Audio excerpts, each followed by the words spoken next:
He fixed her car without knowing she was the judge who would decide his son's future. The knock came 3 times against the old wooden counter stained with grease. Fernando lifted his eyes from the engine of a battered pickup truck and saw a woman in a red dress standing at the entrance of the garage.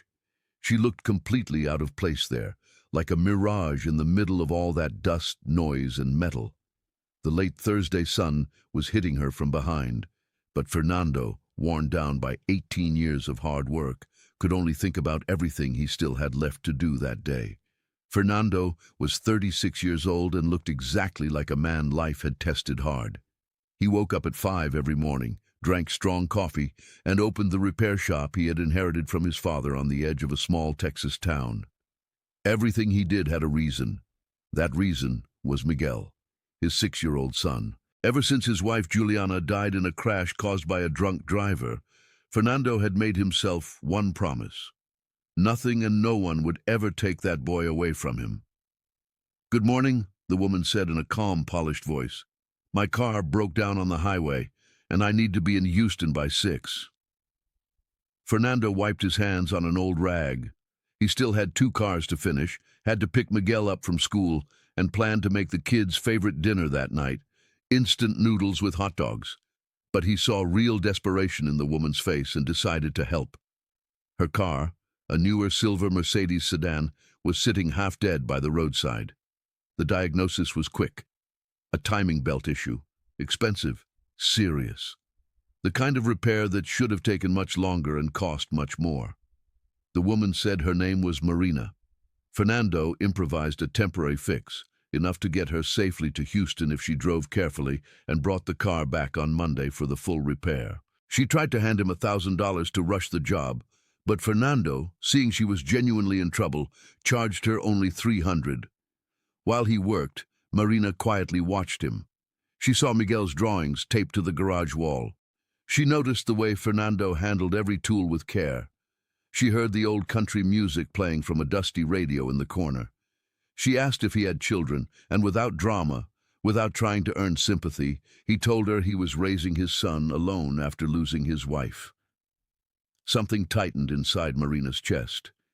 She saw tragedy in courtrooms every day, but rarely in someone so real, so grounded, so decent. When he finished, Fernando handed her the keys. "This will get you where you need to go," he said, "but bring it back Monday so I can fix it right." Then, just as she reached for her purse again, he did something nobody in her world ever did. "Keep the extra," he said. "Use it for coffee on the road, and take it easy. Driving nervous is dangerous." She just stared at him. In her world, everyone had a price. She thanked him, felt something strange when their hands touched, and drove away without knowing that Fernando was connected to a case already sitting on her desk. That night, Fernando was at home making those noodles for Miguel when the call came. The hearing was Monday morning. His mother-in-law, Berenice, wanted custody of Miguel. She had money, influence, and lawyers. She claimed Fernando was too poor to give the child a proper life. He had no attorney of his own, just his face, his truth, and whatever courage he could carry into court. Monday morning came with a gray sky hanging low over the county courthouse. Fernando put on his only decent polo shirt and drove in silence. The moment he stepped into the courtroom, his heart nearly stopped. Sitting at the bench, dressed in black and already composed, was Marina, the woman from the broken-down car. The shock hit both of them. But Marina's face hardened. She had a courtroom to control. Berenice's attorney went after Fernando without mercy. He talked about the small house, the modest income, the lack of private school, the lack of extracurriculars, the fact that Miguel did not have the kind of life money could buy. He spoke about swimming lessons, better neighborhoods, opportunities Fernando could never provide.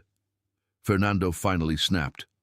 "I may be poor," he said, his voice shaking, "but my son has never been abandoned a single day in his life. I would give everything for that boy." Marina felt her chest tighten, but she stayed composed.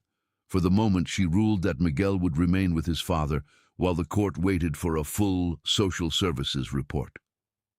In the hallway after the hearing, Fernando tried to speak to her, but Marina stopped him. We cannot talk outside the courtroom." Fernando lowered his eyes and said only one thing. "Everything they said about me being poor is true, but Miguel is my life."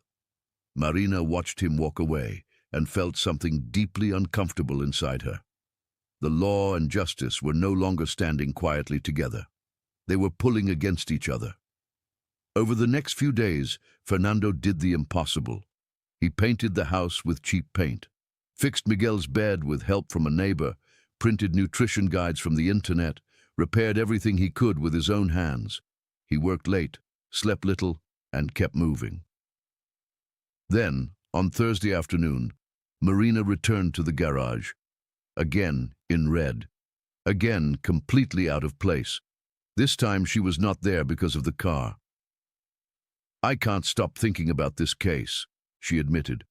"I see parents who walk away from their children every day.